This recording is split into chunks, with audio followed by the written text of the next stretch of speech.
Entering the atmosphere in T minus 10, 9, 8, 7, 6, 5, 4, 3, 2, 1.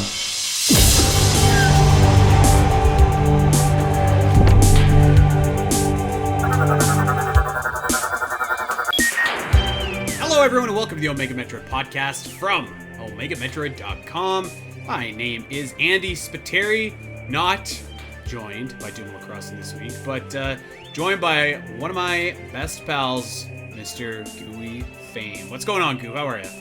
Hey, I'm doing great. I'm doing great. Glad to be here. First Omega appearance of 2025.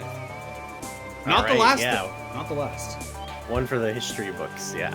That's right. I was actually thinking that we got to do Alien in review here pretty quick. It's been a minute since the last one. The last one was Romulus. Yeah, well, I forgot what we have left.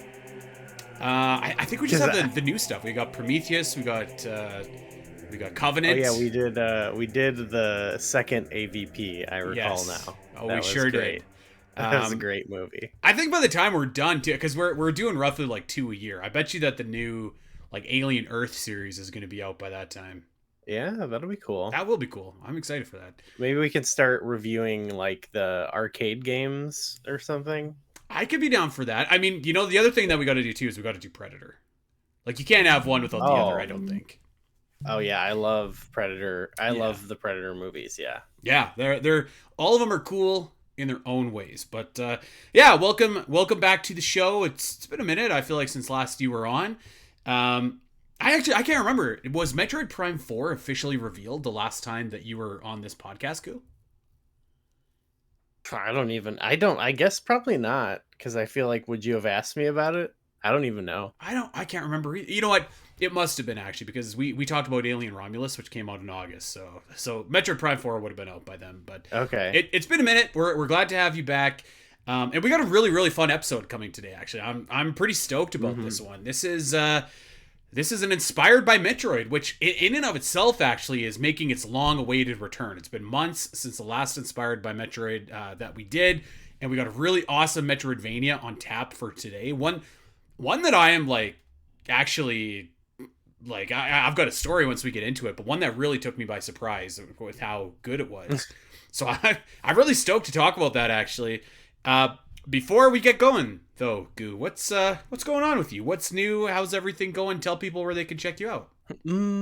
What is going on? I guess, well, you can always, of course, I mean, I'm sure it gets plugged from time to time here, but you can always catch me and you talking about video game movies and the stories that shape them over at Virtual Theater is that podcast. Which I'm still riding high off of our Mars Attacks. That was holiday that was a pretty good episode. Yeah.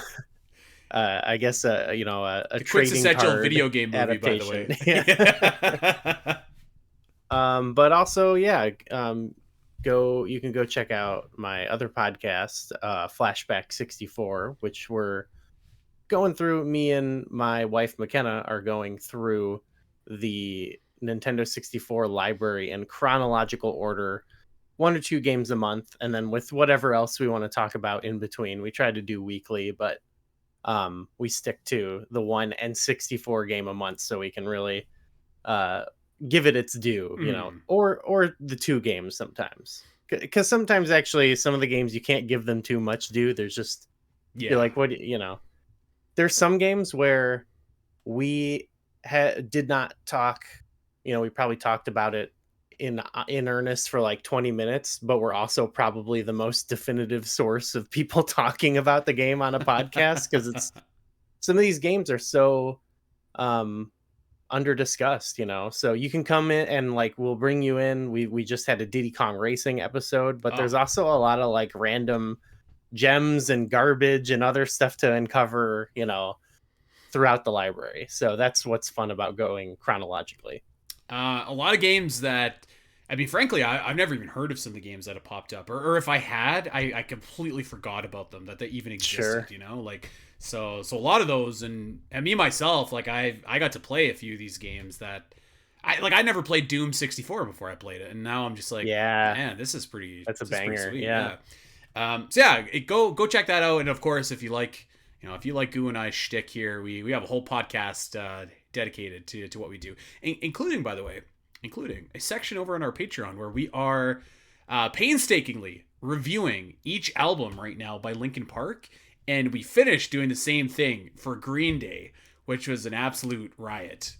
So that's really cool. Everybody should check that out if you're into music, if you're into our podcast. So it's a fun time, and it costs like nothing. It's like $2. So we've got a lot of irons and various fires that you can, if you're interested in one of these things, hopefully it'll be for you. Yes, and we really do. Like, we talk wrestling, we talk music, we talk Donkey Kong, we talk movies, and today we are talking Animal Well, the latest inspired by Metroid game that we're covering here. And this, I don't know, I was really happy first and foremost to see that you had played it, because I wanted to do the show, and I wanted to do it before it was kind of out of my mind, because I actually just like finished the game yesterday, but I've been playing it for like the better part of basically January actually, and Doom hadn't quite got around to playing it yet, so I was really stoked when you said that you played it, because I wanted to talk about it. And I don't know, like when this game came out, I had heard from multiple people and multiple review sites that this game was awesome.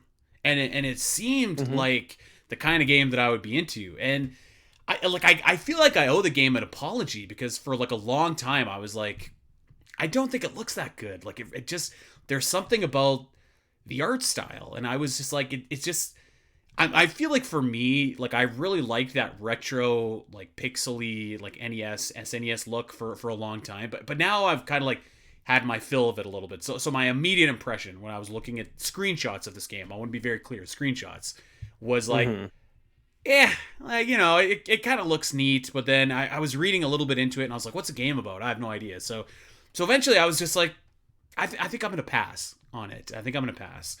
And a lot of people, and yourself included actually, Goo, were just like, no, like this game is awesome. Like, what are you doing? You got to check it out. And I'm really glad that I did, because I think that this is like one of the best Metroidvanias that I've played, certainly since Prince of Persia came out about this time last year. It's really, it's probably up there in like my top 10 Metroidvanias, I would say. It's really, really fantastic, and really really a testament to like the creator of this game, Billy Basso, who made it by himself. He's a solo developer. It's a really, really well done package. You could really tell that like Billy clearly understands what makes a good Metroidvania, what makes a Metroidvania tick. I was really like digging everything that we had going on here.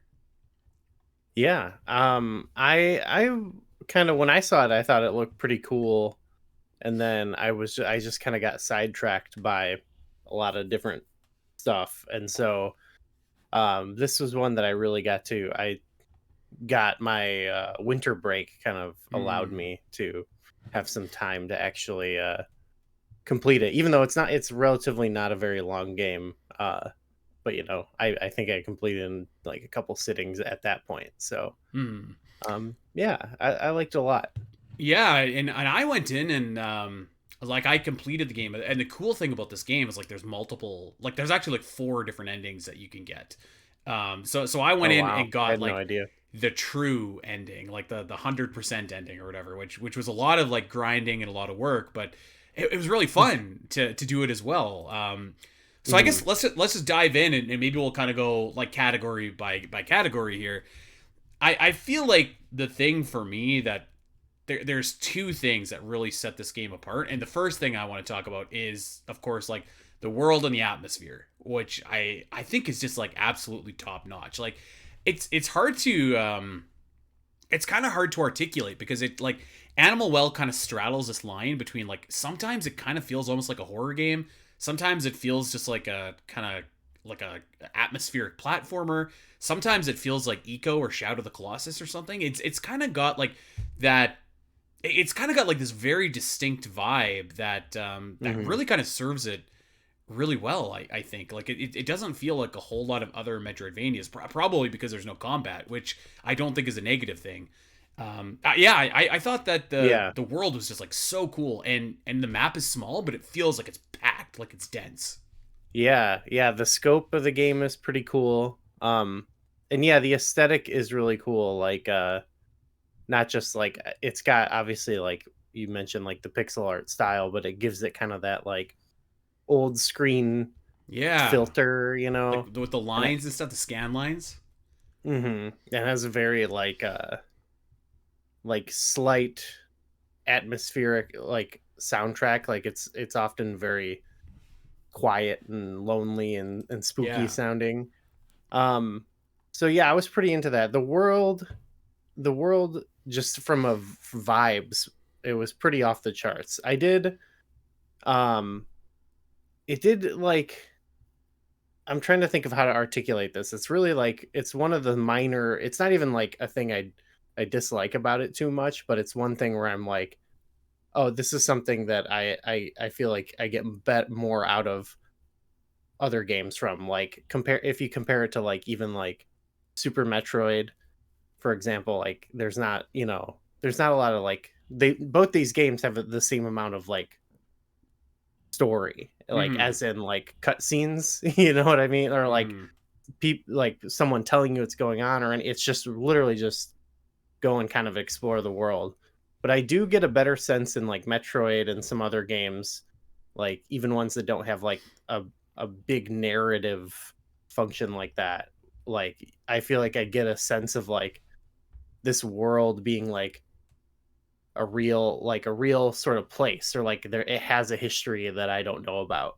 Whereas Mm-hmm. this, I didn't really ever get a sense of like any real story, or anything like that, which is fine. But like, yeah, the world, like as a place, I never fully bought into, if that makes sense. But Okay. um, I was vibing the whole time, so it didn't really, I thought it was cool still, and seeing all the different animals and stuff. It That was was still cool. fun to it's fun to poke around and discover, but it was like it didn't the first time I played the game, I was like, wow, that looked really cool, but I didn't like the world didn't like suck me in that same way. I don't know if that fully makes sense, but No, like it does, and I want to follow up specifically on the story part, but I want to shelf that for right now because I like again like the first time that I like fired it up and I played through a little bit.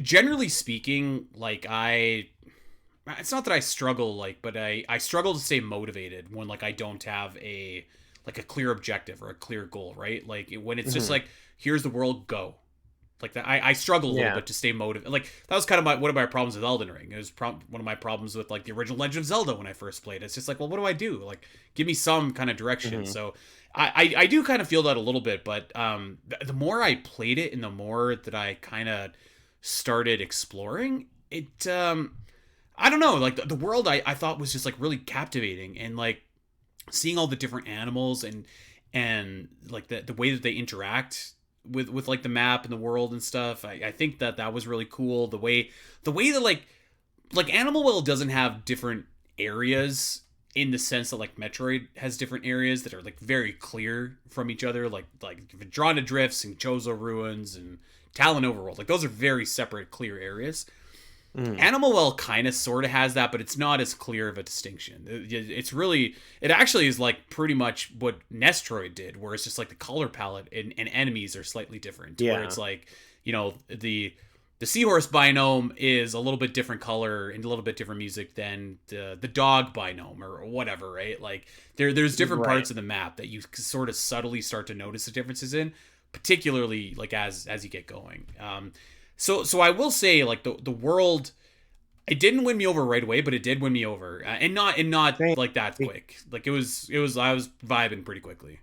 What really it was like the second time I played it when I think I really like started to see like because I was pretty tired. I think when I played, I only Mm. played for like an hour or so, and it's not that long of a game. But the second time I played, I started to realize like what the real like sort of scope of the world was and everything. And I think that it all worked, being that it was just such like a compact, tight game that I was like, Mm. okay, like um I don't know, it clicked for me a little bit still. And I think I started to think about like, I guess, you have all these items are like kind of these like reminded me a little bit like Earthbound, like kind of like Kind of, these yeah. childlike toys. And like you get your little room eventually. Now, so I was starting to think you're just a little blob boy or blob, not even boy, just your little You're blob. just a little blob. And I started to think like, okay, I guess this is it's just supposed to be like it's supposed to almost be this abstract imaginative video game. And Mm-hmm. and you're unlike something like I think of like Tunic, which that feels like a Oh, I'm game glad you brought that up. that doesn't tell you much about the world, but it implies a lot about it, and you can draw a lot from it, Mm-hmm. and it's evoking it in that way. This felt more like it was evoking those old games, but like when you are really young and you're a kid, and you don't read the manual and you just don't know what this game is about, and like it's just so abstract and like Mm-hmm. almost indecipherable. So I sort of appreciated it on that front, and being like a tiny game really worked for that. Yeah, I think I actually I had written down Tunic to make a comparison that we'll get to in a little bit, but I think that that's a good comparison because there is that certain quality about it. I feel like where it's just like it is very abstract. That's probably the best word for it. I can't think of a better one. And I think that applies to like the world, probably just because the world is so surreal because there are animals everywhere doing we don't exactly know what. But I think what like really kind of put it over the top for me, and this feeds into the world as well, is like the art style. Like seeing screenshots don't do it justice, and even seeing videos don't necessarily do it justice either. I Hmm. think like when you experience the world and you're moving around in it, and you're like you further down in the game you get items like the lantern or the UV light, which is really cool, and the way that the Hmm. lighting impacts the world, like the lighting in this game is just like so exceptional. Yeah, there's a lot Like of like texture to the game. yeah, like Yeah. it's like layered and then layered again and then layered again, so you get this really really wicked like dynamic looking particle effect, and it makes the lights look incredible. It makes the reflections look incredible.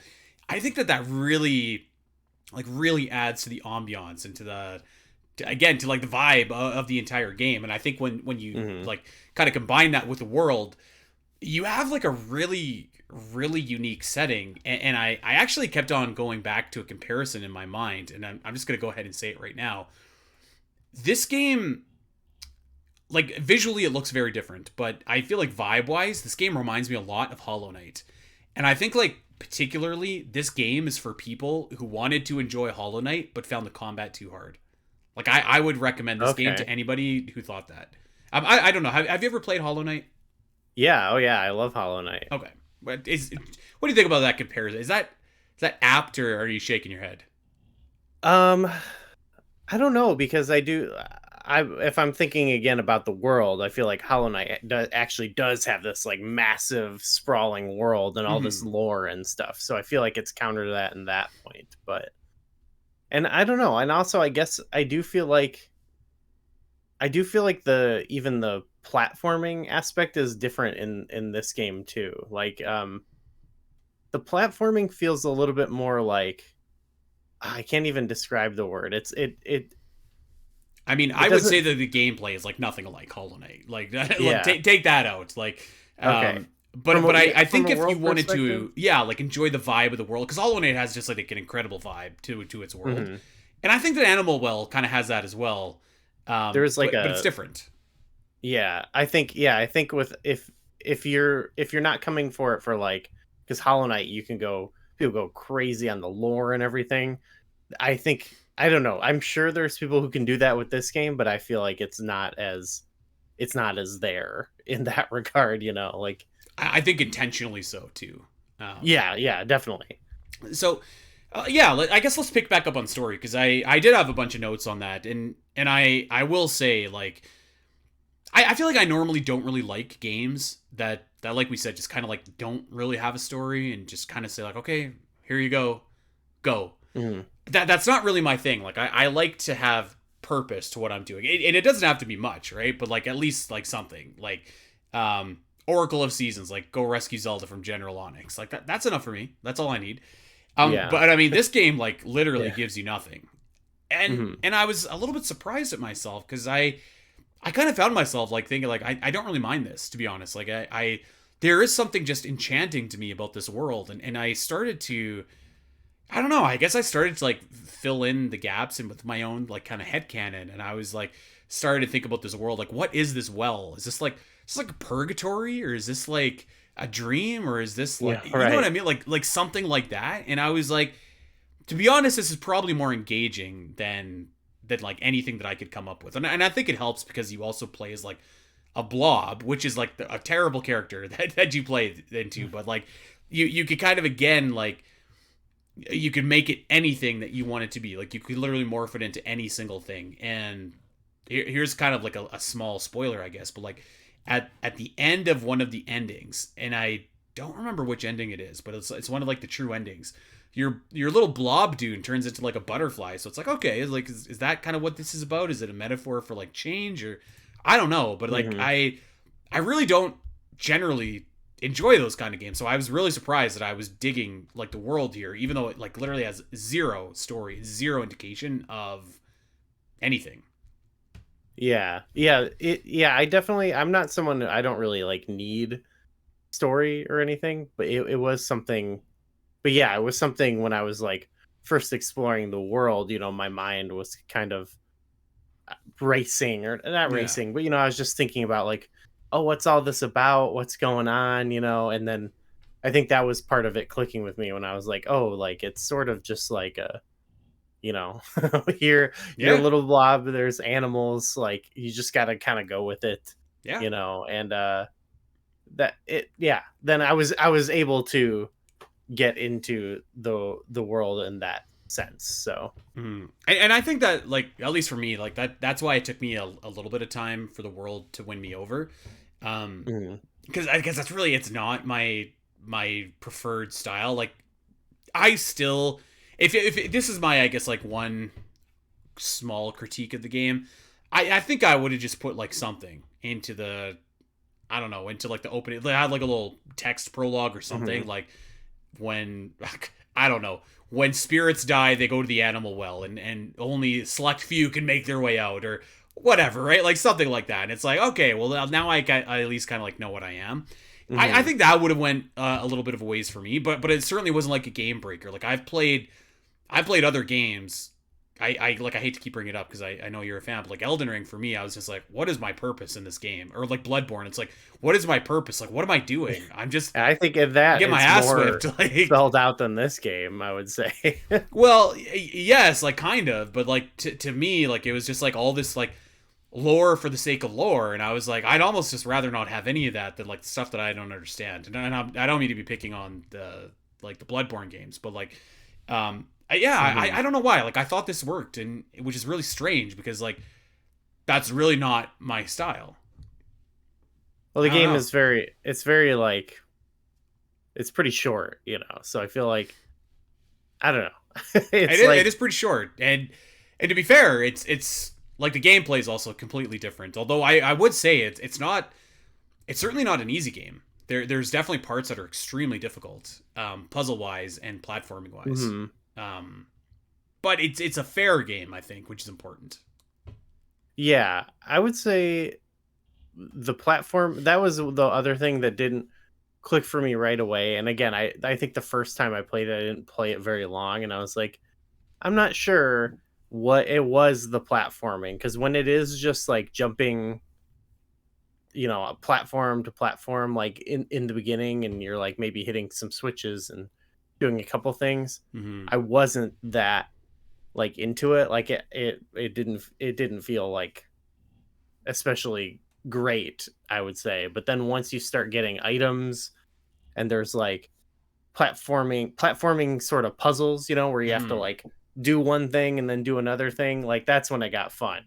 Yeah. When you really started to have to like use these interweaving elements, that's Hmm. when I got into that too. So I would agree. I guess I have one more this is a tiny critique of this game, and it's actually probably bigger than the story one, but like one thing that I will say is when you play like a good Metroidvania, there's kind of like an invisible guiding hand that tells you like where you should go first and like what you should acquire first.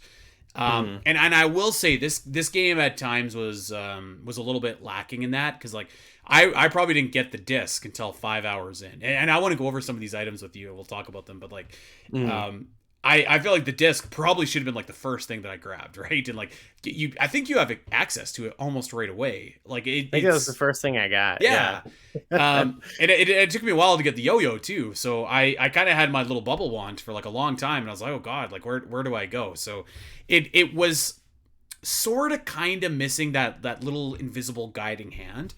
I will say though, that's like a delicate thing in a Metroidvania, because like the worst thing that you can do is have that invisible hand be like visible, and like all of a sudden it's just like you need to go here now, and this is like what you should do, right? So it's a that's tough like balance. Metroid Dread had that for me a little bit. Like, it was an awesome game, I loved it, but I did often feel like I'd get something and it was like right over here, Samus, Yeah, right this way, and it's a hard line to walk for sure. Like this though, I did actually, I'm not an expert, so I don't know for sure, but this one actually did kind of, it wasn't that long ago that I played Super Metroid, and just from a like working your way around the world and finding stuff situation, it did kind of remind me, it did kind of take that, which I feel like is more of an old school ethos, where it was a little more hands off.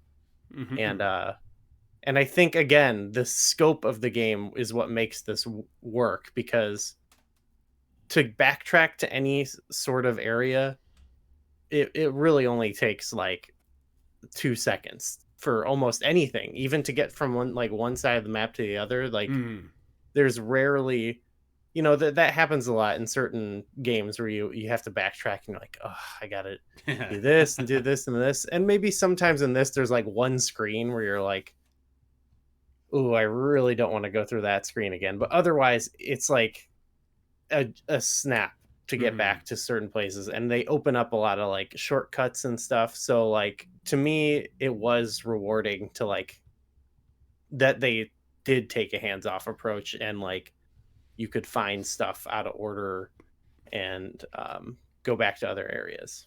I think so too. Like I'd rather that invisible hand tilt more towards like not guiding me than over guiding me, like if I have to pick, and if it's not going to be perfect, and I guess that is a personal thing, like that changes from person to person.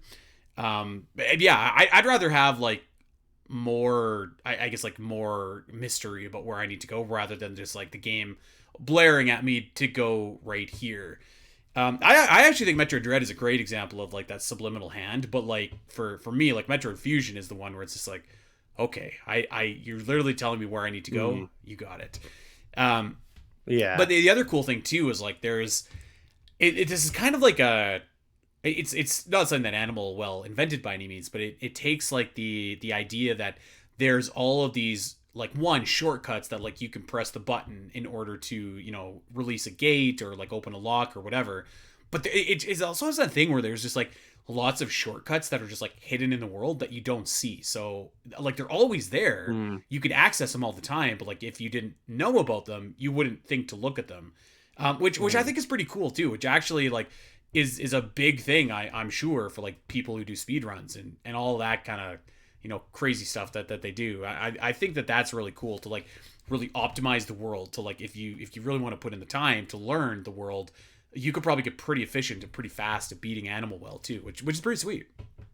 That's a lot like Tunic has that sort of thing too. Yeah, exactly. Yeah. Another great comparison to Tunic. But yeah, so like I think the gameplay here pretty standard like Metroidvania stuff in terms of like platforming. There's no combat, which I don't know. I kind of like that in a game to an extent. I think it works for here just because the world and the mood is so strong. I don't think that you needed enemies, but it's not like the world is barren either. Like it's full of animals. some of them are out to hurt there's you. enemies. You know? Yeah, there's definitely enemies that you will definitely die. So like it's not like you're just playing, I don't know, Kirby's Animal Farm or something like that. That sounds like a horrible game, actually. Kirby's Animal Farm. It sounds something like horrific, but like. So like it's not like you're just walking in and just like fra la la, you know, you just walk to the finish line. Like it is hard. The game, like the platforming, there are some puzzles that are extremely devious, and there are some boss fights too, which we'll get into in a second. But there were lots of times like playing this game where I was like, you know, this is a Metroidvania, but it really reminds me more of a Zelda game than it does a Metroid game. And it kind of had that nice little mix of puzzle Metroidvania that I quite like. Yeah, I think there's a lot of DNA between those series that you can see. I think that's why I have taken to a lot of them too, is because it scratches that same itch of, all right, now let's go over here with this item and do this, you know? Yeah, like there were lots of nights where, you know, I'd be playing... I'd play for like an hour. I'd get to a room that had like an insane puzzle, and I was like, how do I do this? And spend like a couple minutes, and then I finally cracked it. And like, I was like, okay, I think I'm good. I'm going to shut it off and maybe come back later tonight or come back tomorrow or something like that. And I kind of like that in my like Metroidvanias. I like being able to like just, you know, each room kind of feels like its own little accomplishment, you know? Like, I feel like that's how you get satisfaction, especially in a game like this, where like there's not those... like in Metroid, you will have like missile expansions or energy tanks. Like usually in a room you could do something and get rewarded for doing it. So I think that like the puzzles is a cool way to substitute that. Yeah. I think also too, this is more on the point of when we were talking about like getting lost in the world, but it's again another thing that I think the scale of the game benefits from, because once you realize, at least I sort of realized like, oh, okay, it literally is going to be get the 4 things and then probably like a final area. Like that's like there was a point where I kind of got that, you know. It's not like, you know, some games it's like get the 4 things, then you go find other things, you know, there's more to it. Like this was like, oh, this is clearly like this small of a scope of a game. Like more, I guess, yeah, maybe like NES game is more comparable. But then once you realize that, you can kind of just look on the map and start to like, obviously you kind of access them in more creative ways than just like a obvious direct path, but you can start to work out like, you plot your course. What area do I need to work out? Okay, I go over here. Okay, I might need something else here. Let's go to the other corners. And then you just start kind of get in a groove, I think, of checking. For me, it was like, go to this corner, go to this corner, go to this corner, go to this corner. And like, if I didn't have the right thing, I would find something I could use somewhere else. And I did feel that like unraveling of the world. Like I got to that feeling pretty quickly. Yeah, I feel like it almost... I'm about to name drop 2 great games here, but it was almost kind of like a mix between Breath of the Wild, where you can just do whatever you want. Like there's 4 things that you need to do and you can just go to them right away. But it also felt a little bit like Super Metroid, because you're right. Like sometimes you would need certain abilities in order to like get those flames. So it kind of felt like a mix between the two, which was really cool. And by the way, actually, the main room in the game is, I guess, referred to as the Metroid room, because it has like the 4 statues where the flames go, like the Super Metroid room, which I think is pretty cool. That was the obvious inspiration there, I felt, for sure. Yeah. I saw that. I was just like, yeah. That's what, I mean, it shouldn't take long to figure that out. But for me, it was like when I revisited that, I think I kind of knew that was going to happen. But when I revisited the room and actually saw the statue lit up, the first one, I was like, okay, cool. That was pretty cool stuff. Here. So I feel like it does kind of combine those elements, and you know, anytime you're being compared to, I mean, like Super Metroid or Breath of the Wild, like it's probably a good thing. So I really like the way that it did that. There were absolutely some, particularly like later game, there were some just like gnarly puzzles to get. So I went ahead and we'll talk about this a little bit more later, but like I got all of the collectible eggs and stuff like that. There's 64 actually there's 65, in the game. And I got a bunch of other stuff too. So I did that, and like I had a really good time doing it, actually. And like there was some really cool stuff and really engaging like puzzles that you could use, particularly at the end where you have to use like all of your items, which is again really cool.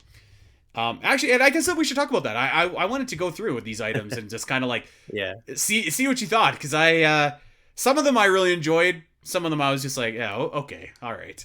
But let's go through the bubble wand, man. This thing is just like the MVP of the game. I thought this Oh yeah, that was simple really item, cool. but like great item. Gives you you don't have a double jump in this game, so this effectively is your double jump. Yeah, yeah. I mean, like any of the items, it can be used in combination to do some weird stuff. A lot of stuff I couldn't even do, but Mm-hmm. yeah, like they all like all the items are like familiar to some other item in some other game, or like items we've seen a bunch, but like they do have some like sort of subtle um properties to them. And I guess the bubble wand, like actually making like for that, I guess like just the physicality of riding the bubble around and like Climbing the like bubble. climbing, or like when there's like the wind stream and stuff, like it created that led to some, I feel like, pretty unique sort of platforming situations. Did you get the upgrade for that, the BB wand, by any chance, Goo? No, no, I did not. I Oh, probably, if baby. I didn't even know you could upgrade these things. I will say I'm kind of the opposite of you, where I played it over winter break, and then when I was done, there was a lot of games that I had that I felt like I missed over the year, and I was like, okay, I beat like kind of the main thing, and I was Yeah. like, this is awesome. It wasn't because I like didn't want to keep playing, but I was like, oh, I want to dip Oh, into some I other get stuff. it. Yeah, So I don't. I yeah. get it. So I didn't get any upgrades or like, well, I probably got some Oh, extra okay. stuff, but like, yeah, I didn't know that was a possibility. What is the BB Let me wand? blow your mind with some of these upgrades, because I do Okay. want to go like list some of these off. So the BB wand, you can make infinite bubbles. So you make a Okay. bubble, you jump on it, you make a bubble again, you jump. So you could like you know that one big tower right in the center that you fall Mhm. down like the well. You can climb up to the very very top with your BB wand, and it takes a long time, but it's That's pretty cool. cool. Uh, I that like was any certainly the game coolest item. where you have to like make your platforms then jump on them. Well, they did that with a couple things in this, but I like that. That's a nice extra element, Yeah. and like allowing you to kind of like, you know, like not break the game, but in that case, you can like probably get to a lot of places you weren't supposed to, or like Yeah, weren't totally. supposed to, quotation marks. But like they make you work for it at the same time. I sort of like that. Yeah, yeah. You can't get the upgrade. I forget exactly what you have to do, but it's like it's a pretty tall task in order to get Mm. it. I thought that the disc was cool, and I want to talk about the mock disc in a little bit when we talk about boss fights. Mm. I thought that was a sweet Okay. item though. Like I was like, wait a second, you could ride this thing? Oh my god, that changes everything. That yeah, I think that's the big part of almost all the items. They did a good job, I think, with just like the physicality of the item, because you could ride the disc, but you could also use it to hit switches. Yes. Um, and you could like toggle. If it could hit switches back and forth and keep toggling them on and off, which would we've seen similar stuff in some other games, but using like the disc to do that was very cool. And yeah, riding it also very cool. I think that was something I did not do for quite a while, and then I was like, what the hell am I supposed to do here? And then maybe even accidentally landed on it or something. Like, what the hell? Hey, that happens. I remember like I had read. I think I was looking up like a something online, and I was like, I typed in animal well because I was like, where do I go next? Like I was at a point where I was stuck, and someone was like, ride your disc, and I was like, ride your disc? What do you mean ride your disc? And that completely changed everything for me. So I thought that was pretty cool. One of my favorite items was actually the lantern, which you would have got that in the final Mm. area, right? Yeah, I got Yeah. the lantern. That was a game Just changer, man. Holy moly.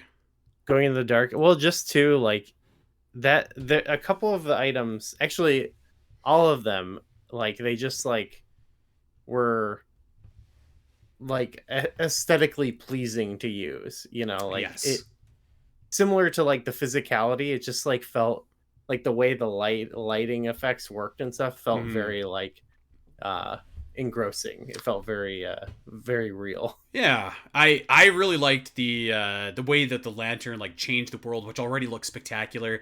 There's an upgrade. Actually, it's not an upgrade. It's a separate item, and this item you get at like the very end of the game, and it's the Okay. UV lantern, which is like it Oh. illuminates all the secrets and stuff like that. UV Oh. lantern is like what like detectives use to see blood in a hotel room or whatever, or other stuff. You know, like that's what they use to see. Room Raiders. That's Yeah, right, Room yes. Raiders. Yeah. So if you Remember have that the show. UV lantern, you can go throughout the map and it'll show you like if there's a secret in the room, what you need, what item you need to use to like get that secret. It's pretty cool and it just looks sweet. Mhm. Um, That's I awesome. I think that you would have got the so I think that you would have got probably the what else here, the slinky, kind of a cool item. Yeah. Yeah, because I think you need that. I think you And need that's that. that was an interesting one because I think I got it and I used it for some puzzle, and then I just wandered off, I think the opposite way I was supposed to go, Hmm. and I went to another zone that like didn't, there was a couple of things, but like it didn't utilize it as much, and I was like, oh, that's weird. Like I feel like I got the slinky and didn't do anything with it. And then I wound up in some area where I was using the slinky a bunch, and I was like, oh, this was the slinky zone I was supposed to Yeah. discover way earlier. There were some really Um, cool slinky puzzles where like if you put the slinky down but it dropped the wrong way, the crows would come and eat you. yeah, That was pretty cool. you had to Uh, like start mapping it out, yeah. and yeah, There, yeah, I don't think that you would have got this item actually if you didn't get the like the truer ending. There's the top, which is that thing from Inception that they spin to see if they're dreaming or not. yeah, That of thing, course. the top. So that Okay. is used to like break like the ground. If there's a secret passageway, you can use it to just like chip away at the passageway. Oh, There's that's another cool. there's another cool item called the bouncy ball, which is exactly what it sounds like. What the hell? You throw it around, it bounces off, and there's particular types of bricks that it will break. But if you lose your bouncy ball, if it like falls in the water or goes off screen, all those bricks come back. So it's also like a really kind of engaging item to use. There's a remote Oh, which you can acquire, which like you know those you mentioned the switches earlier, like that you need the disc to change. You can just change them with the remote, which is really cool. There's the wheel, that's which awesome. you just get in your wheel and you roll in, and there's a bunch of spikes that you could take out. What else is there? I think Oh. that might be. I think that might be it. Those are like the big items. Oh, and of course the animal flute, which is like right from Link's Awakening, which I will say is pretty obtuse to use. Like they don't give you any like ocarina songs or anything like that. You just kind of got to figure out what they are. Well, I think I don't know. For the times I had to use it, you just kind of really blow in it, right? And like stuff happens. Is there specific? Yes. There's There are? specific Okay. songs. Like there's a song that'll take you to the warp room where you can warp and go into like the different Oh, it'll animal take you heads. there. Yeah. Okay. There's a song that'll take you to the top of the well. There is like an insane 64 note song that you need to play in the egg room once you've acquired all the eggs to get like the final like it's a pretty Oh, obtuse thing, but to I use it generally, yeah, you just diddle around with it.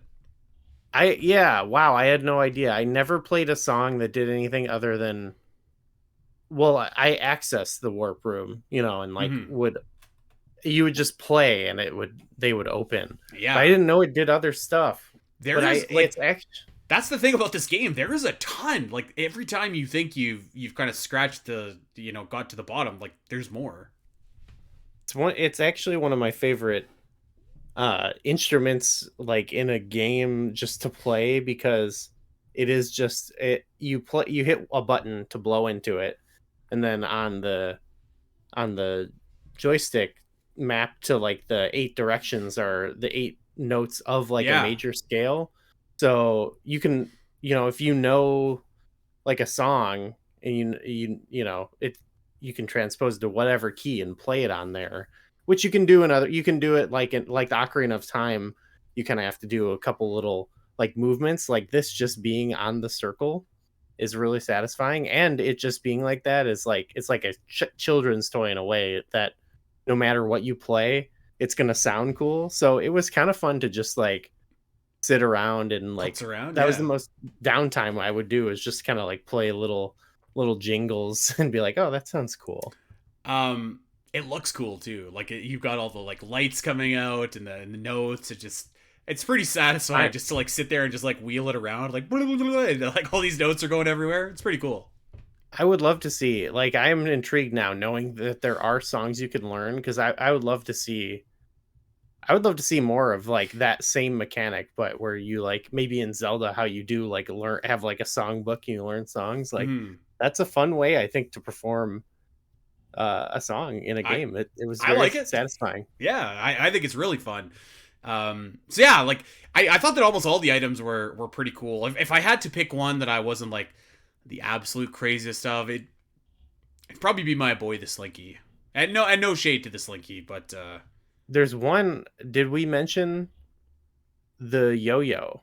I can't believe I forgot that. Yes, you know what? I take it back. It'd probably be the yo-yo, to be honest. I thought that was cool, but like controlling it sometimes was a little bit particular. Did you find that? That was what was kind of, again, along with all the other stuff. Like they had this very specific, like, like physicality to it, and I like how it didn't just move like, it wasn't just like a whip or whatever. Like it went out, and if you held it, it would like be like walking the dog on the yo-yo, and it would just kind of like, have this weird physics to it, and it always, it was always like I couldn't quite figure out like where it was going, but if you like stood in the area and like tried to hit the thing you're trying to hit, it would get there. You could And get that it was, to work generally, yeah. and that's what was like kind of like weirdly satisfying about it, was like throwing out this thing, and it's actually, I think, one of my favorite mechanics of the game, just because I just love watching it go. It's similar to the flute. I just like less about the gameplay and just like it feels like playing with the yo-yo, and so does the Slinky. Feels like playing with the Slinky. You're like, The let's Slinky throw in it down here particular and watch does it go. have that physicality to it when it's falling down. It looks like a legit Slink. Were you ever like a good yo-yo-er in real life, Goo? No. I can't, like I throw the thing down, it doesn't come back up. I don't know what to do. Like You're supposed to start doing tricks then. well, but I try. Like I remember I had a yo-yo in like, I don't know, grade 5 or something, and I was like trying to get it back up, so I thought I'd do a trick, and I ended up like whipping someone in the face. I think I got detention actually for that. So me and the yo-yo have kind of been at odds. Okay, you have old drama, old grudges, yeah. Unresolved issues. But yeah, so a lot of the items I thought were like really, really cool, really, really fun. I guess one thing that we should talk about, we mentioned that there's enemies in the game, and there certainly are enemies, but I don't know, like it's not like they're out. I take that back. Like, the dogs are out to kill you. If you see a dog, it is out to kill you. But the rest of the enemies are like circumstantial enemies, There's like the ostriches will try to get you, and like That's there's true. some fish that'll try to eat you, but I think you get the sense that it's like, I think like, oh, they're just animals, they're just, and I'm just a little goo ball. That's what's gonna happen. I don't blame them. Or the crows don't like if you mess up a puzzle. That's fair. You know what? Honestly, the only ones that are kind of a little bit of, well, I hate to say it because like I love my dog dearly, but like the dogs are kind of jerks in this game a little bit. Like they see you and they just bite you, and they're all over you for no reason. Yeah, but another very satisfying, another great use for the frisbee is when you encounter one of them and you can throw it distracted to distract them. The best is when you throw the frisbee and you can get it bouncing, going back and forth, but it's just out of their reach. They'll just sit there and try and go after it, which I think is spectacular. I really love that. Yeah, I didn't realize that until I saw it later on. I never did it, and God, I wish I had, because I think there's one particularly frustrating dog part. Yes, and there was one room with the 3 dogs. Yes, and trying to get across that giant chasm. Golly. Yeah. And now I kind of I wish that I had known that. Let's talk about this actually, because it's just like Super Metroid. There's 4, I guess, like boss animals, we'll call them. There's the chameleon, There's the ghost dog, there's the ostrich, and there's the seahorse. And each part of the map is divided up into like dog biome, seahorse biome, etc. I thought far and away the most difficult was the ghost dog chase. That was just gnarly. Like that was really, really difficult. I had a struggle with that. I died multiple. I bet you I probably died 50 times trying to do that. And there's like 2 of them, right? Like there's 2. Yeah. You do it early on just to get the item, and I was like, whew, okay, that's rough. And then I remember exploring around in the area, like it was one of the last things I did before. It was the last thing I did before the ending. Was like I was going around the top part, and I found another one of those M disc things, yes. and I pulled out the map, and I was like, "Oh my god, it's far away!" No. Like, yeah, and then when you go back, I got pretty pissed off doing this, dude. The worst is like you go back and like you're realizing that you actually like, can't take like on the map. There's like what looks like a direct route, and you're like, "Oh no, I can't take it. I actually got to go like the long way around." This was so insanely difficult. So I have to tell you something. Actually, I used the flute to warp to the warp room and then warp up to the one room. You know that one room right before like when you have to use a slinky and all the blocks raise up? Yeah. There's a warp point right before then. So what I would do, and somebody passed this tip on to me, I used the flute to warp to the warp room, lured the ghost dog there because it's like forever away, and then like hauled ass back to the warp room and ran as fast as I could to get to like the M disc room. That's crazy. It was still a long way. It was still difficult, but holy. Oof. I just did it. It took me a million tries, but even that's like the hardest thing in the like main game, I feel like. Oh, totally. And even that is like it's relatively not that far to like backtrack and you know what I mean? Like the other thing too is like I feel like it's fair. You know, like it's kind of one of those things where it's like you know what you need to do. It's just like doing it is hard. So like if you don't do it, it's not like you could say like this game bites because it's setting me up for failure. Like I don't know. I kind of feel the same way about like the escape sequences in like Ori and the Blind Forest or something like that. Like it's tough, but it's fair. But yeah, this was certainly the hardest thing that you have to do in this game. But it was a cool challenge as well because like the ghost dog sprite looks awesome. I couldn't. Yeah, it was. Well, it's very freaky. It's very memorable, creature. But I wondered like I don't know. Is there a way to do that earlier on in the game? Because other games I can map you out how things unlock or how you can unlock, but I just had never got a sense in this game.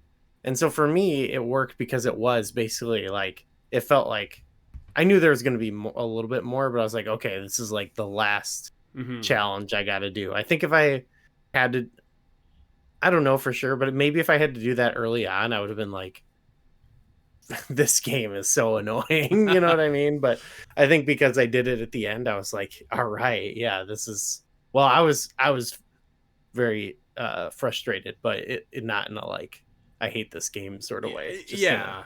Like when I'm playing Mario Party and like in my last turn when I'm up by 3 stars, the game somehow gives like my rival 3 stars. Then I'm just like, this is ridiculous. Like this sucks. Yeah. This one I was just like, I know what I need to do. This is frustrating that I can't do it, and I keep on like choking. But if I can get my gameplay down, I can do this. And I feel like that's a big difference. And like luckily this is like the only you kind of have like a chase with the ostrich and the wheel as well, but like that one is like significantly easier.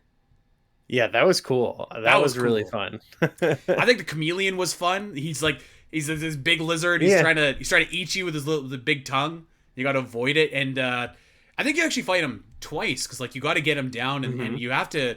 This was actually this was challenging too, but like you basically have to redirect the chameleon so that instead of eating you, it eats these like 5, I don't know what they are. They look like Geemers from Metroid, but like you gotta like, get them to eat the 5 Geemers. That was kind of hard too, but again, that was like fair because it's like, okay, I know what I need to do. I just need to not screw up doing it. That was fun. I liked it because it was like, yeah, I thought it was cool that there was no real like sort of combat in the game, and so it was fun to kind of have like that. The other ones felt like like escape sequences more so. Mhm. Whereas like this did feel like, oh, I'm fighting this boss, but it's really like I'm getting him to like, hurt himself basically. Yeah. The one that I don't honestly recall a lot of the boss fight was the seahorse. I feel like that one was like kind of easy because I really don't Oh, remember it, to be honest. it's where it's like spraying water at you, right? Or is Yeah. that there's like a whale or no? No, like it's It's the spraying seahorse? water at Okay. you, but like you just kind of need to like ride the bubbles and stuff like that. Like I felt like it was, comparatively speaking, I felt like it was like the easiest by far. I felt like in that I could find a couple spots where I could just sort of like stand and be Yeah. okay. And I Yeah. was like, oh, okay. I thought this would like come and ruin my whole day if I Yeah.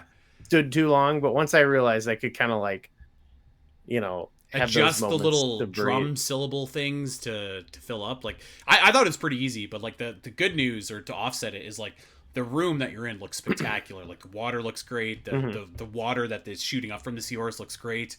I thought that looked really really incredible. Mm. There's a few other animals that I want to shout out as well. The kangaroo, that appears a bunch of different times. If you there's an item that you can get, if you scare the kangaroo with firecrackers enough times. It's called the S medal, and that unlocks the kangaroo room, Oh. which is on the map, shaped like a kangaroo. And the kangaroo was really cool, but like once you go to the kangaroo room, you could get the S medal, which leads you to the snake room, and it's literally like Snake, like playing Snake on the computer. Where like once you get the remote, you can direct the snake like Oh, where to go, and like you can play. It's really cool, and that's it's really so fun sick. too. I don't know. Did you come across the bat? No, I just saw a video of that though, and it blew my mind. Like I was like, what? He was a pretty I scary guy. I expected other like areas and stuff, but like yeah, seeing all these different animals that weren't like I couldn't even yeah, I don't know. I thought I saw a decent like chunk of the world and I was just like missing little secrets, but there's like a bat. All So right. yeah, there were like a lot of like really really cool enemies. Like I remember the one room where like the whale was in. He was really cool. Um, lots of like just cool animals that you see just kind of doing their thing. Mhm. One extra boss that I am quite confident that you did not get to is there's a fish boss, but it's like a bony fish, like a fish like Oh, head, but like, and you got to ride okay. this fish head, and it's like one of the last things you do, and it's like it's in this like dark like oceany depths part of the world. It's really cool. Wow, Um, no. this is gonna Speaking of fish though, there are those ones that this is more with the world, but there's those fish that are like in the wall and oh you put like a yeah. bubble in their mouth and then you jump in and like you can go through all these crazy warp points. I think they did this intentionally where they put in one near where you would use the bubble wand, but I like accidentally did that Oh dude. and it blew my mind, and it was one of those things where then you start to think about all the rooms you've seen those in and you're like, oh, that wasn't just like set dressing, like Hmm. that's crazy. I remember. I think I did, because I think those are in the ostrich biome. So that was the first one that I did. So there's one where like you have to ride like the little things that are floating on the water to get to like the fish head. So like I figured it out early because there's like literally Yeah, nothing else that you could do except do that. So yeah, but that was really cool. yeah. I will say there's one of these fish heads right by an area where I was like trying to get up, and I accidentally like jumped. I wanted to jump on top of the fish head, but I jumped on the bubble instead. And this thing lasted for like 10 minutes. It took me to like the complete other side of the world. I was just like, no.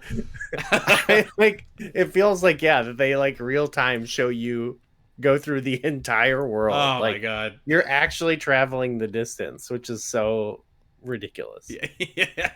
Yeah, we should also talk about the Manticore as well. The final boss of the game, I guess if you want to call it that. Mm-hmm. This thing's pretty scary, man. It shoots out lasers, it chases you. Although I will say, it's certainly no dog chase, because once you get the lantern, like, you know.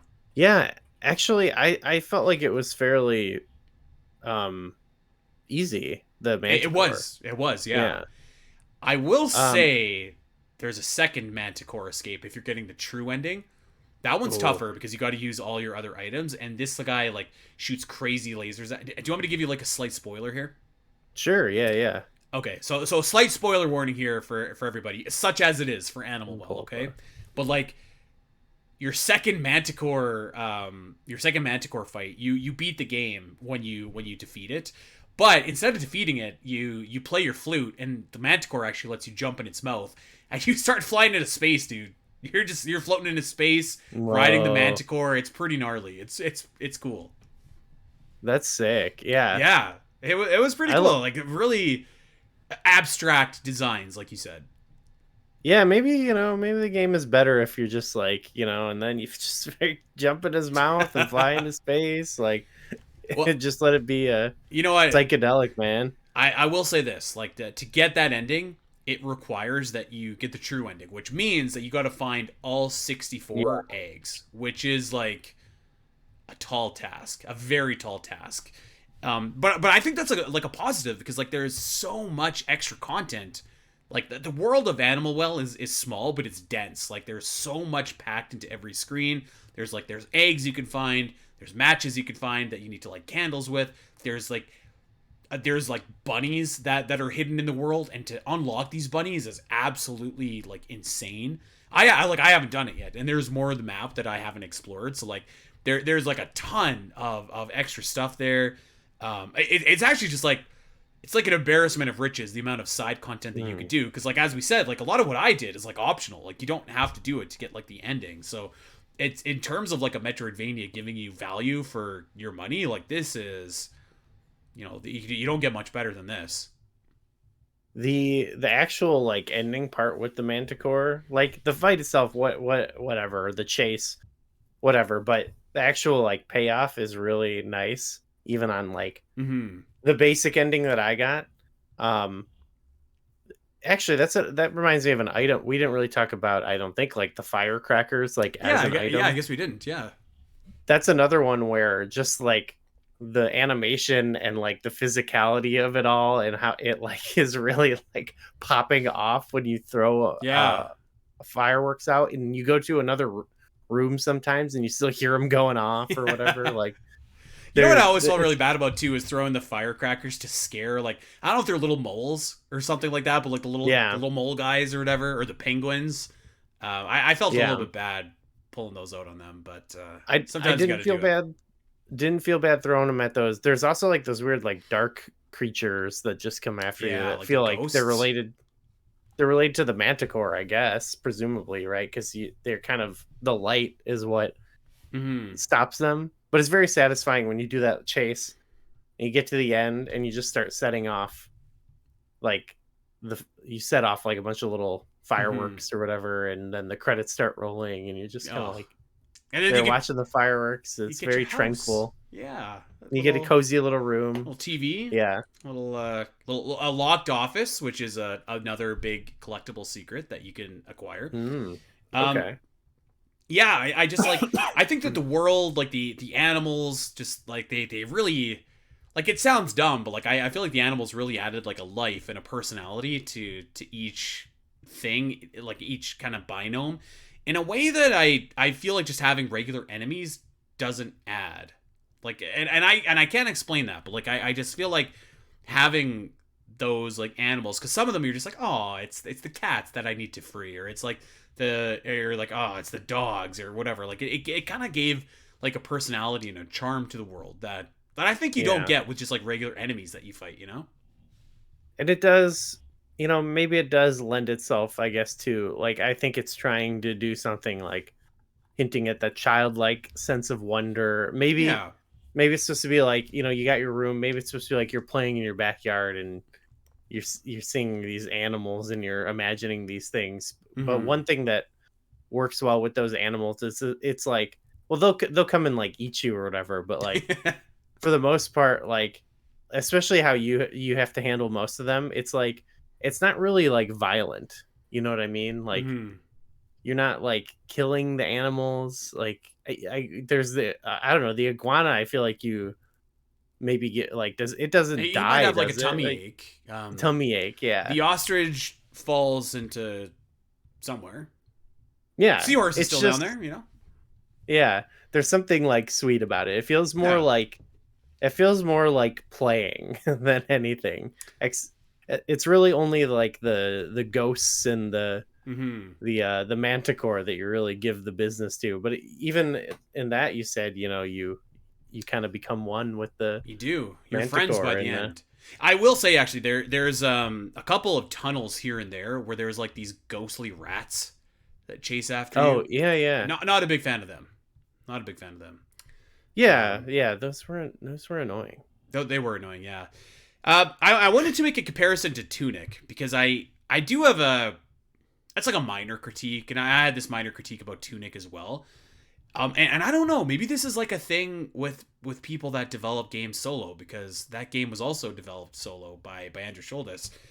I feel like that game, and I would say the same thing about Animal Well, was a little bit too cute with its secrets sometimes. Like Animal Well, like some of the things that you need to do and like some of the ways that you can unlock these secrets are just like absolutely bonkers. Like Mhm. some of the ways to unlock bunnies are crazy. And like I remember some of the ways that you need to unlock some of the secrets in Tunic were like you would need to go into like the game's file if you had it for Steam, like the folder that was downloaded on and find like a secret. And it's like, come on, like we don't need to do that, like we just give me the secret in the game. And I kind of feel like to a lesser extent here this did kind of the same thing as well, where it's just like some of these secrets, like there's no possible way that you could ever get them if you didn't go like explicitly look and find how to unlock this stuff.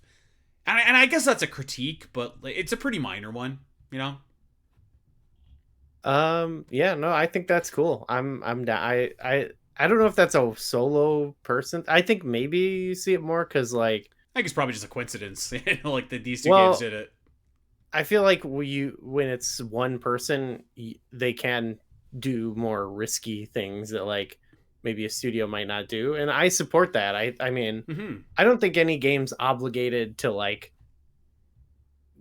give you all the content, quote unquote content, like, and I kind of like that there's some obscure stuff that it makes me think of a much older game, but like Fez had this too, where like Mm. there was some really like uh it was all bonus stuff, but like really uh obscure stuff that like translating things that people had to Right. do and stuff to like figure things out, and I'm cool with that, like especially because I think the game, for what I had to do, it was all pretty straight. There was a couple things like I'm like, oh, I wish I knew that, but like Hmm. beating the main game itself was fairly straightforward, and I'm fine if you want to have there to be some random obscure things. Like I don't know, I think that's kind of adds to the mystique of the game, and someone figured it out, I think. Yeah, like So a little bit. Like I say, it's a pretty minor critique. And yeah, sure. to counterbalance that, actually, I will say this: I think Animal Well does like a really cool job of like giving you the ending that you got because you just wanted to get the four flames and end the game, and I think that's totally fine. It gave me the ending that I want because I'm a freak and like to 100% my Metroidvanias, and so like I did that and I got a cool ending. And there's also endings for people that are just like absolutely crazy and want to do all that other Mhm. stuff. Like for example, the fourth ending, a puzzle involving items only unlockable through repeat playthrough challenges such as speedrunning, which are maintained across save files. That's pretty gnarly, but I guess like if you're dedicated enough into this game that you want to do that, like that's cool that you get Yeah, rewarded for doing that. I think that's really cool, and I think that, I mean, if it was a game that I was like if it was like if that similar thing existed in like Link's Awakening, I'm just like picking a game that's like a game's like one of my all timers. But Hmm. if it had that sort of thing, like it's a great way because I replay certain games like over and over and over, like, and I because I like that specific style and they're more compact, but like having that sort of thing in there to even like reward you for playing it again and again is like, Hmm. I don't know, that's pretty cool. And I think a lot of great Metroidvania style games sort of have that sort of thing. Like going all the way back to Symphony of the Night sort of Yeah. has that sort of thing. Different endings, whether you see Shaft or not or whatever. Hollow Knight has all those different endings, you know. I think that's very cool. I think that's very cool because it makes the game feel a little bit more like, actually hearing all this kind of sells me on the world a little bit more, because it just Yeah, does feel like it's there, and it will give back to you whatever like whatever you put into it, basically. So that's a great way to put it. Yeah, yeah, mhm. particularly for this game, I think that's like a perfect way to put it. Okay, so super quickly, because we're running a little bit long. I thought the music was fine. And nothing that like blew my mind, Mhm. but I thought that it fit with like the mood and the atmosphere. Do you feel any differently? Anything that sticks out to you? I mean, I liked that a lot. There was a lot of times where there wasn't even really much. There might have not even been music at all, and then you find like a. It reminded me. I've been playing a decent amount over the past couple years of Tomb Raider, and it's a lot like that. You're in like kind of these cavernous areas. There might be some like sound effects and stuff, and then maybe you discover like a new region, and like Mm-hmm. they kind of slip something in. And I think for this game it works really well. There's always some amazing both visual stuff going on, but also sound design going on the whole time, and like the way, and there's like a lot of cool just ways you physically and sonically interact with the world. And I just think it works for me, I think, too. And I did play a decent amount of this, actually, uh with not much sound, so like I could only really hear some of the sound effects anyway. But Mm-hmm. when I was playing, like, and I could hear everything, like I thought that was cool. I thought it had a cool vibe. Yeah, I feel like it was like ambiance or like atmospheric. Not thing Mhm. that you would necessarily listen to. Like if you listen to it without like the gameplay, I don't know that it's gonna like absolutely blow you away. But like coupled with the gameplay and the world and the lighting, I thought it looked really cool. Or Mhm. it sounded really cool and it definitely added to that vibe. So yeah, you know what? Like I said, like I owed this game an apology. I kind of wrote it off at the very beginning, and like, um, I really I think it's one of the one of the better Metroidvanias that I've played in like the last since starting this podcast. I'd put it. I don't know if I could put it on like the Ori and the Blind Forest level or the Prince of Persia level, but I'd probably put it like right No, under yeah. that, on kind of par with. I don't, like an Axiom Verge or like a Guacamelee or Blasphemous. Like I think this is right up there, and maybe like I'll be honest, like I actually enjoyed this probably more than I even did Hollow Knight, which and I really liked Hollow Knight, so like I really like Mhm. this game too. Yeah, I don't have as much to compare it to. I've played Hollow Knight, and I've played Prince of Persia, and those, for me, the like those games are um but those, it's hard to compare because those games, even they're relatively similar, but they're much different, and they're in a larger scope, you know what I mean? And they have Mm-hmm. like all this combat and all those systems added on there, and they have like lore and all this stuff like built into the game a little bit. So I'm cool with these kind of. This is kind of like a more micro condensed version. So Yeah.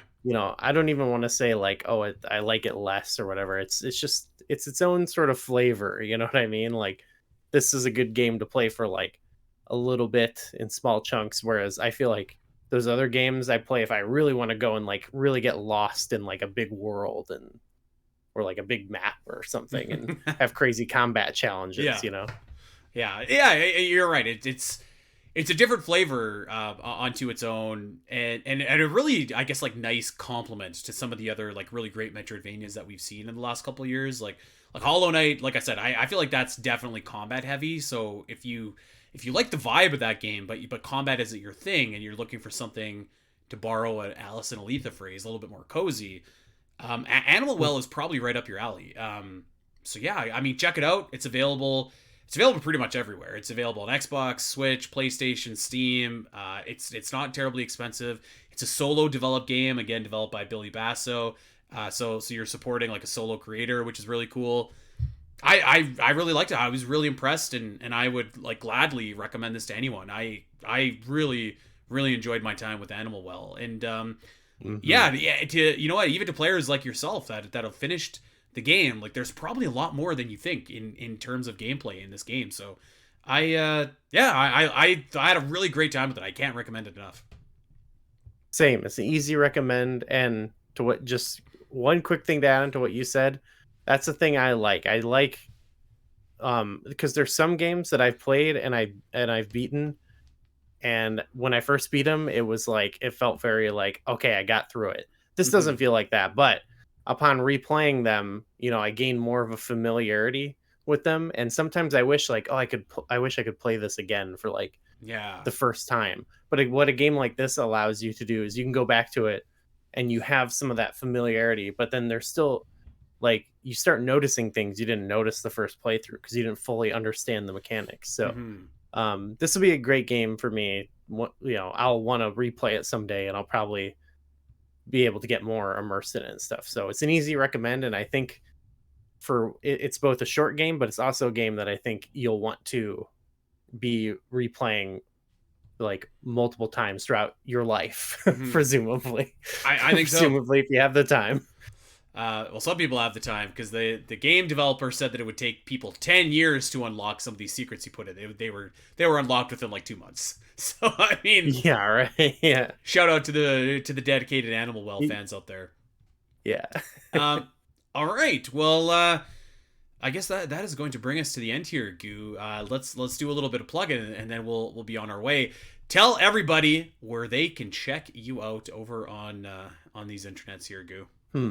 Well, I guess, mainly you find me on Blue Sky. Mostly I've been posting a little bit of like stuff I've been watching or whatever on my Blue Sky. I'm at gooeyfame.bsky.social or whatever you say over there. And then Flashback 64 is that's what I'm spending a lot of time on with gaming. And so I think people who like this show would like that show a lot, and I think we're gonna have some more in the future. Even though there's no Metroid really on N64, we're gonna get some Metroid-oriented programming down the line. We're gonna will it into existence. Yeah, because we're part of what we're doing with the show is also examining other parts of both Nintendo, but also gaming history and stuff like that. And obviously, Metroid plays into that, even in that era. For both good and bad reasons. So that's something we've got many years to come, but I think sometime this year I'd like to cover some just straight up capital M Metroid at some point. Heck yeah. Well, yeah. Hey, you know who to call if you need that. Well, you're our ambassador. Hey, that's a title I carry with pride. So you name the time, I'll be there. Thank you, as always, for taking time out of your schedule and hanging out with us over on the Omega Metroid podcast, Goo. It is always appreciated. And I look forward to Prometheus soon with you because... oh my god. Yeah. After I've been wanting to rewatch that again, even though we didn't watch it too long ago, because just with Romulus, like, in them mentioning it, I'm like, I want to watch it again. I've got more thoughts about it. You know why? It's because it's an awesome movie, and I will go to my grave defending it. Might Prometheus. be. I don't know. All right, everybody. Well, we are going to get out of here. Of course, we want you to head on over to OmegaMetroid.com. Check out the website. If you are a Metroid fan, that is the place for you. There are guides. There are maps. There is news. There is thought pieces. There is so much stuff over on OmegaMetroid.com. So, including an archive of every single episode of this podcast ever. So go check it out. And of course, check us out wherever you get your podcasts. Go like, subscribe, recommend, review, rate, all that kind of good stuff. And hey, one thing that you could really do, which is going to be cool, is go over to our YouTube page, Omega Metroid. Give us a subscription because we've got some cool YouTube stuff coming in the not so distant future. So make sure that you're doing that as well. Check us out over on social. I am at Spiteri316 over on Blue Sky. We are at Omega Metroid over on Blue Sky. And there's a starter pack for the entire Omega Metroid team, so give them a follow as well. That is going to do it for us, my friends. So, until next week, everybody. Ciao. Take care. Bye.